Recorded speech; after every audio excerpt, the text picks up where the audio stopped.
It's off, sir. It's off. It's off. The director of the Birla Center needs absolutely no introduction here. He is an extremely eminent scientist.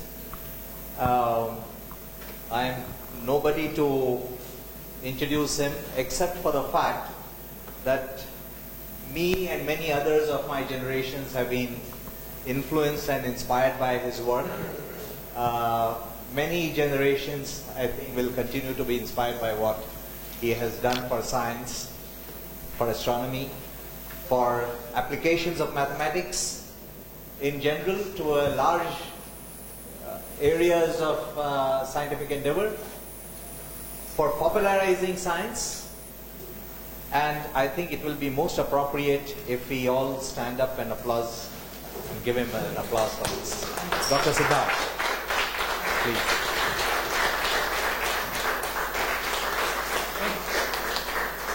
Please.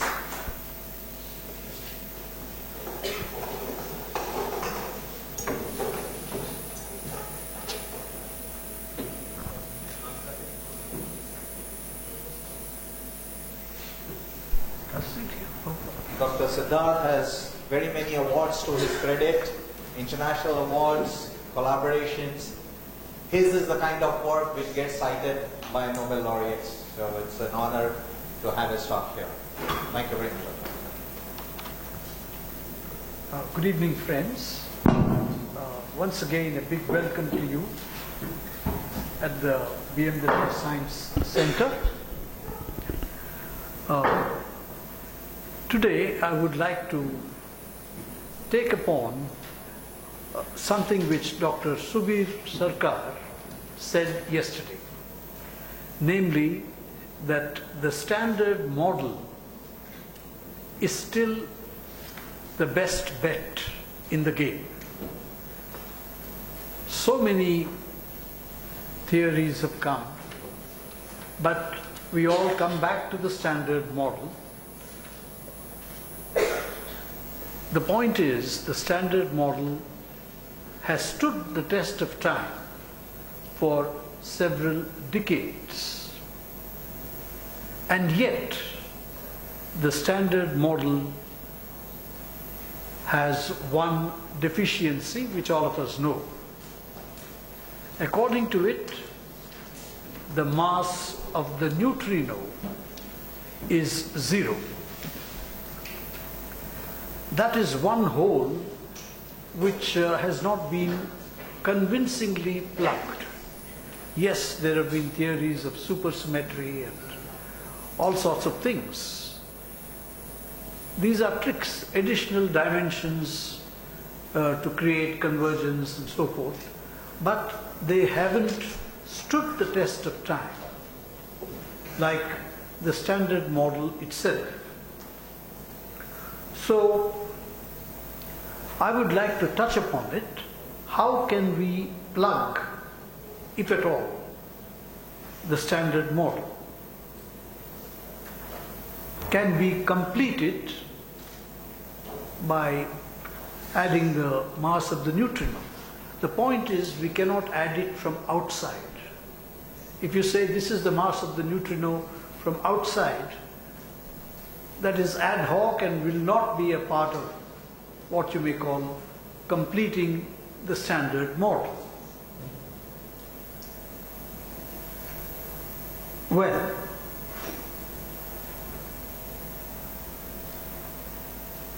let us see how it may be possible. This is just one proposal to do that. And I must say that this talk is based on 2 published papers, published somewhat recently, in the past few years.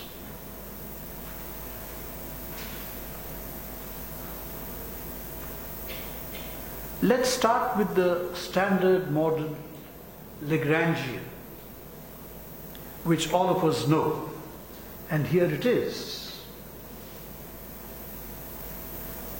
This is well known. And then we have this part of the standard model Lagrangian with all the propagators for the W bosons and what have you.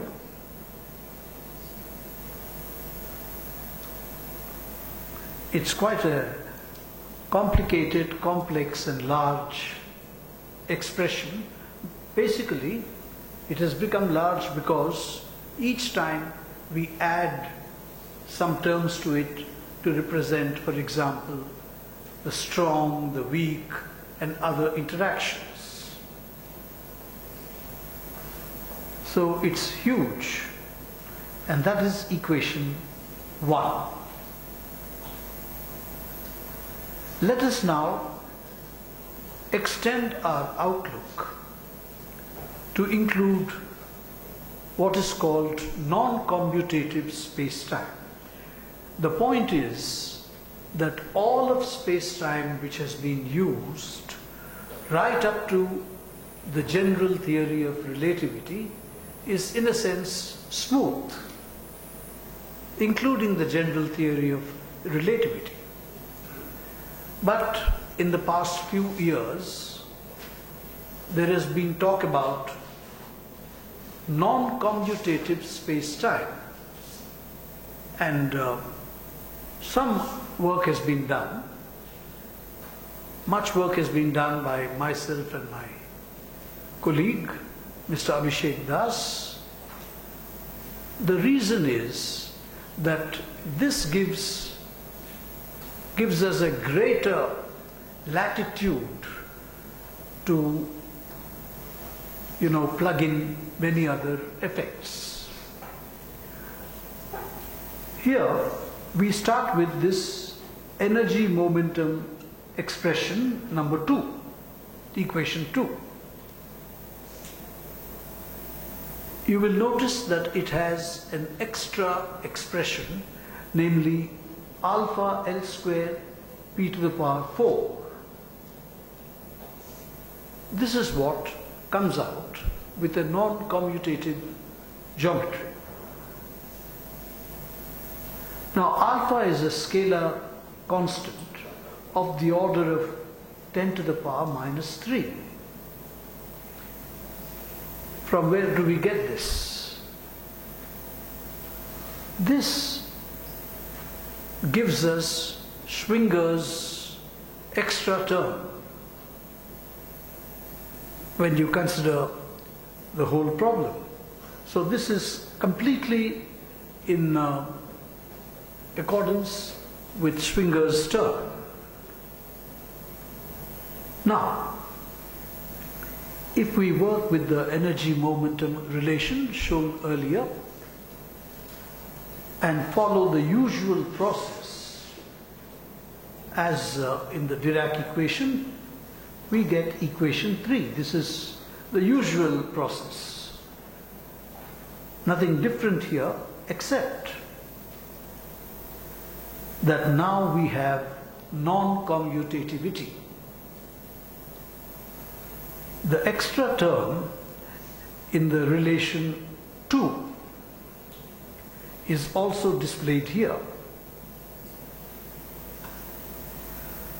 My apologies, all this is a little mathematical. So from there we get a modified Dirac equation 5 with the extra term. No longer the same Dirac equation, modified.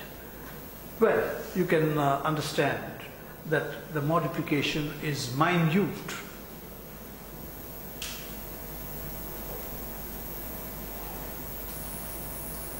Now, we have argued in detail that the extra term in this Dirac equation represents the neutrino mass. If it were not there, then the neutrino mass would be 0, and we are back with a standard model where the neutrino has no mass. I may also add that this non-commutative structure leads to many interesting effects or consequences. For example, we can deduce the special theory of relativity without going through all the axioms and so on about which Dr. Unnikrishnan has spoken.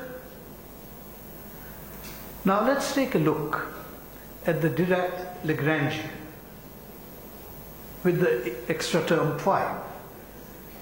If we include that, we would have gammas, of course, are the usual matrices.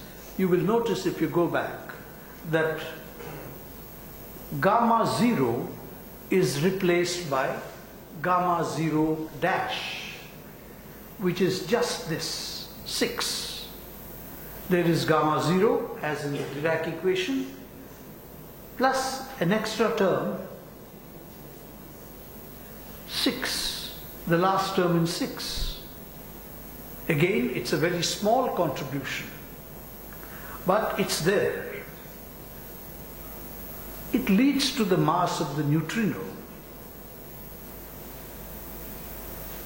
In this case, the new Lagrangian is what replaces the old Lagrangian, but the gamma matrix, gamma mu, is replaced by gamma mu bar.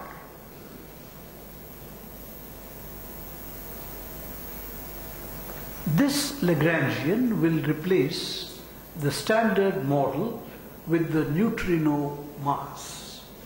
We are not importing anything from outside except recognizing that the geometry is non-commutative. Now let's see. The neutrino mass, gamma 5 LP square, is non-invariant. It's a peculiar term. It's not like the invariant mass. It changes sign on reflection, which is also an interesting and important feature. And this has been argued in great detail. Now, analyzing the modified Dirac equation, this can be done best by considering the Pauli equation, as is usually done. The wave function is quite simply this for the modified Dirac equation. It is slightly different. What we have is the wave function has two components. One is the upper component, one is the lower component. And the lower component, it can be shown, is given by equation 7. It's a Pauli-like equation, but we have equation 7, which shows that there is a slight extra mass, which is the mass of the neutrino. So, for all magnetic fields, and in particular a small magnetic field, it throws up a spin magnetic interaction. This is given by the expression shown here. Now the neutrino has spin. It has a magnetic field. It has to interact with a magnetic field, and this is how the interaction takes place. Now I must add that this is a rather crude way, not the most elegant way of getting the result. So instead of the term which you see here for the usual Dirac equation, we get this. There is a small extra contribution, and that is through the neutrino.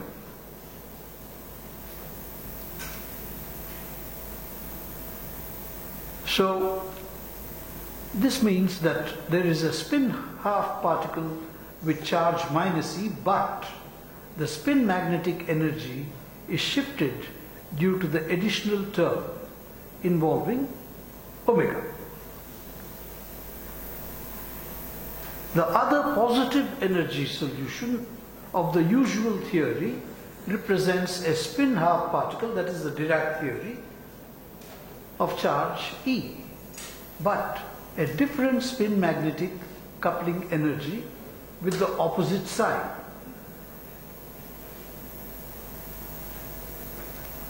In any case, this too differs from the usual Dirac theory due to the new effect of the omega term, that is, due to the Hamiltonian described earlier in number 7. The splitting can be seen because of the new term omega, which is all important in this theory, in 7. If omega were 0, we would return to the original theory. You know, Niels Bohr, he, right at the beginning of quantum mechanics, he enunciated the correspondence principle.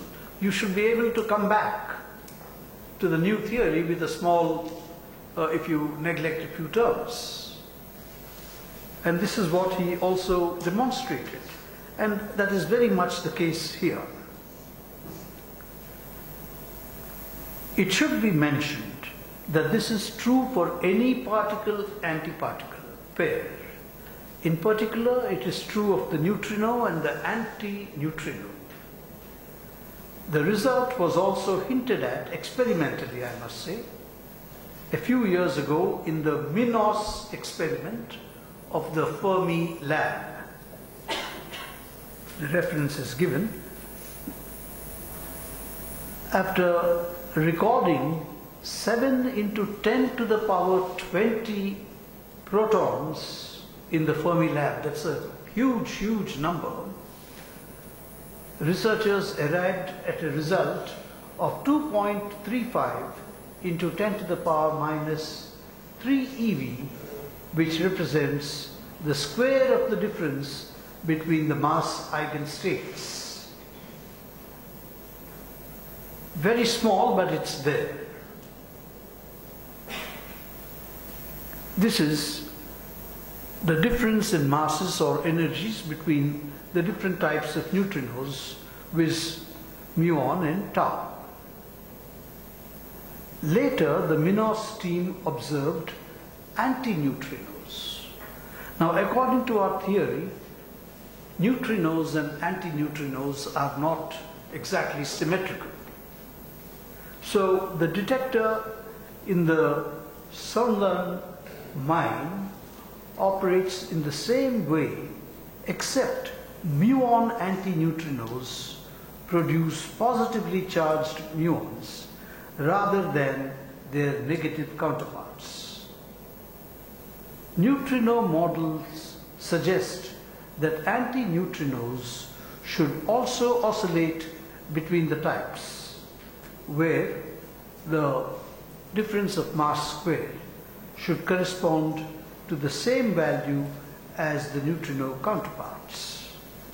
The MINOS team surprisingly found, it's a departure, the delta m square value of 3.35 into 10 to the power minus 3 eV between muon antineutrinos and tau antineutrinos, which is larger than the neutrino result by approximately what is shown here, 40%.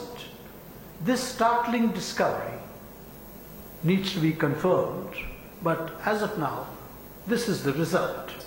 And surprisingly, all this is in good consonance with our work. To conclude, the theoretically predicted difference between the neutrino, antineutrino, or more generally, particles and antiparticles seem to be getting observational confirmation at the Daya Bay facility.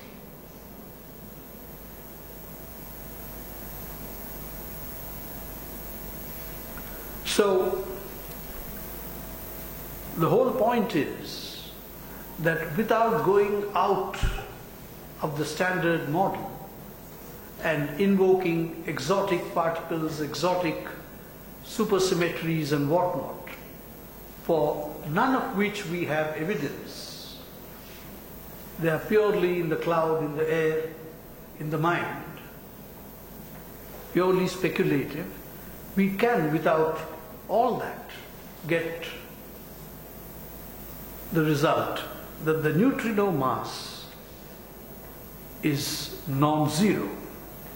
The only input we have is a non-commutative space-time, and as I said, the non-commutative space-time answers many questions, including the origin of special relativity. It gives us not exactly the Lorentz transform, and this I'm sure Dr. Unnikrishnan would be happy.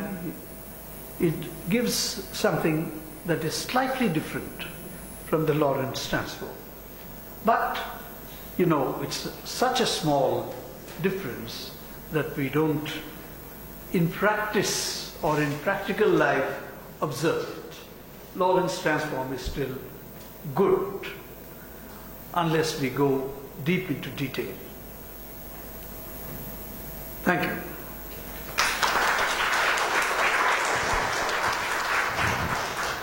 Questions? Yes. Sir, if I got the point correctly about the asymmetry thing, particles and antiparticles should generally have the asymmetry, not just neutrinos and antineutrinos, right? Exactly. So, if could we experimentally verify it for some other particle-antiparticle pair instead of neutrinos, which are much harder to detect or something like that? That has been done. Okay, so what kind of The antiparticles? differences are very, very minute, but they are there. So which kind of antiparticles are being considered? Pardon? Which kind of antiparticles are being considered for They're that? considered protons, antiprotons, Okay. not just neutrinos and antineutrinos. Thank you, sir.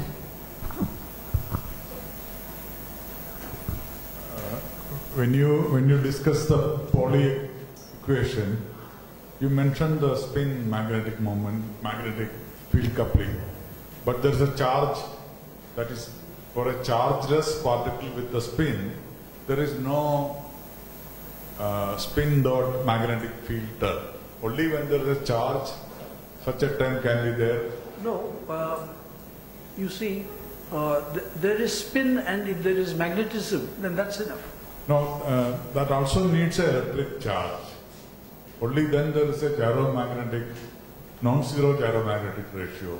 But if you have a neutral, strictly neutral particle, spin, Actually, particle and a magnetic field, how the coupling, that we have argued that strictly there is no uncharged particle.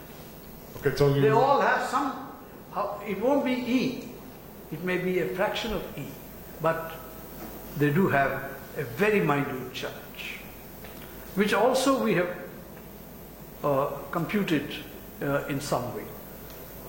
It would be of the order of 10 to the power minus 8 or 9 times the charge of an electron.